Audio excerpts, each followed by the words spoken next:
Railways are grubby old places. Everything gets filthy and dirty and covered in certainly coal and soot and ash and stuff. So I've always been a fan of weathering my wagons, such as this O-gauge one here. But what I have discovered working in different scales is that the techniques are very different. So when I built a 3mm to the foot layer years ago, I initially started by using the same techniques I'd used in 4mm and 7mm.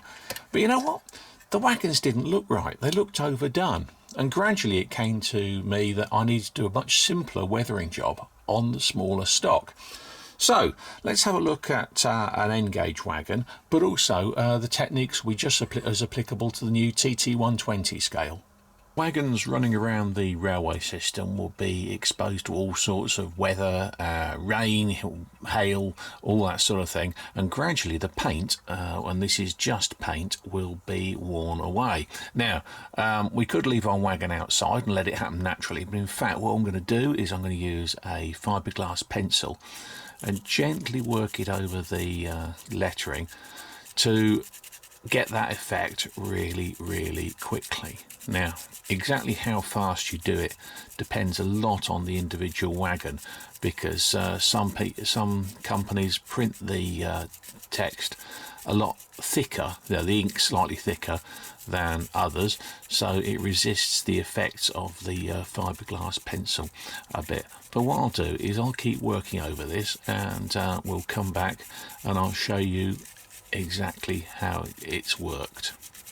And there we go. Now I'll be honest, the lettering on this has really taken some scrubbing to get any sort of wear in it at all.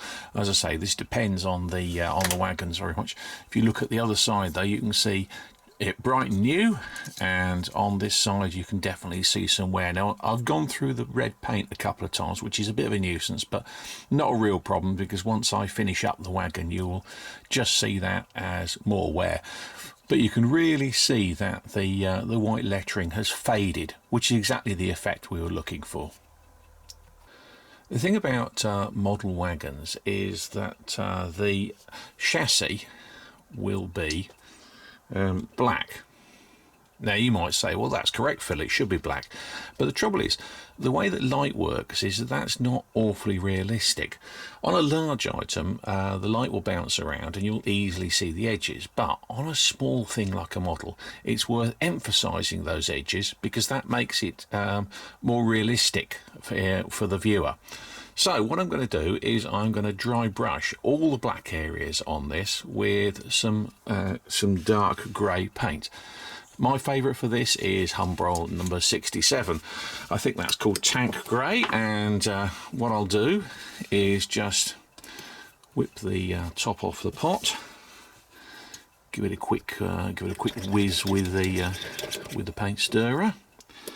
That's handy Tamiya paint stirrer, in case you're wondering.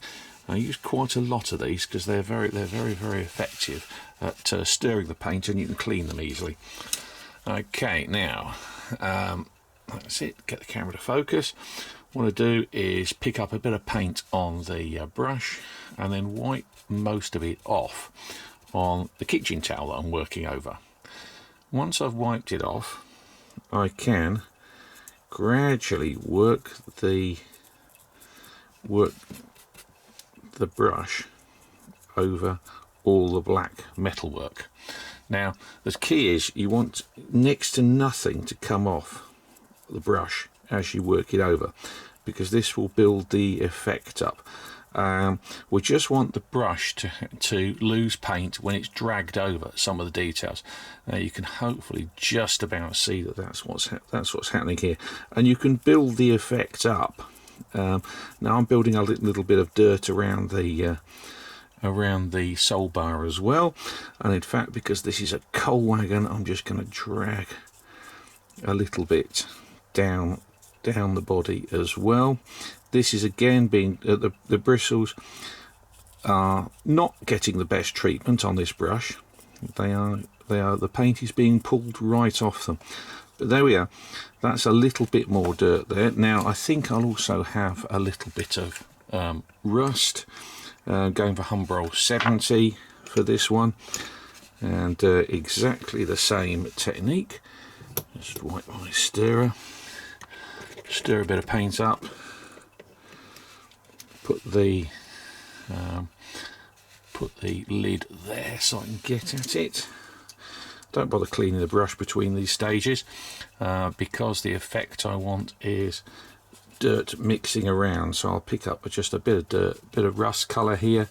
Again, work the worst of it off onto the kitchen towel, and then gently, and this needs to be fairly gently, just dust it over the underframe, and just try and get some on any metalwork as well, because obviously that would go rusty as the wagon is being used. Trying to go vertically here because that's how rain works, so that will wash dirt down there. But you can already see that the wagon's getting a bit of character now, and that'll be emphasised in the final stage. Right, time for the finishing touches on the wagon, the last stage. Now I've left this to dry overnight, and that's really important. You want the paint to be properly hard before you do this next stage, which is to give it a wash of colour. Now my colour of choice, because this is a coal wagon, is Revel number 9, which is anthracite. That's a slightly off black. It's a darkish, very, very dark grey rather than a pure black, because pure black always looks a bit odd. Railmatch, I think it is, do a weathered black, which is exactly the same colour if you can't get hold of the Revel version. Now, I always like, for a tiny little wagon, I always like just to use a single colour of wash. So, because this is a coal wagon, we're using black. If it was any other wagon, I'd be using Humbrol 173, which is track colour, because everything on the railway ends up a sort of dirty brown colour. That's just how it is.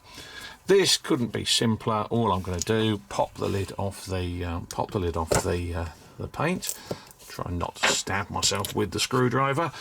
Give it a little bit of a zhizz up with the old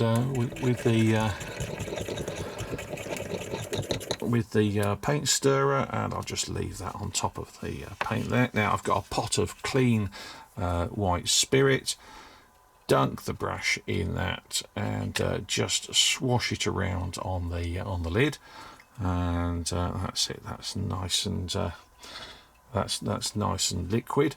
The sharp eye will notice I've actually done the work on the lettering on both sides of the wagon now. Anyway, just very quickly, very thin wash, and this is why you've got to let it dry, because otherwise it'll take all the paint on that you put off. You can look at that and say, you know what, that's not looking too bad already, but quick wipe downwards, always work downwards with some clean paper towel, and what you've got is you've got some dirt on the wagon, looking all right there. Now it'll change colour as it dries, so we will use the magic hairdryer just to get some instant drying on that and see what we're looking at. And you know what, I think I can live with that.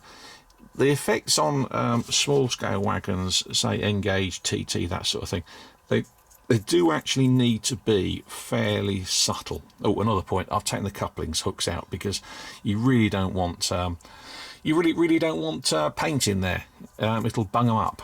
Now I haven't even bothered wiping this one because that's actually quite a thin mix on the end there. Quick drying. Don't use your wife's best hairdryer. Hairdryers are really cheap, and mine is absolutely covered in paint. So consequently, I have my own hairdryer for modelling purposes.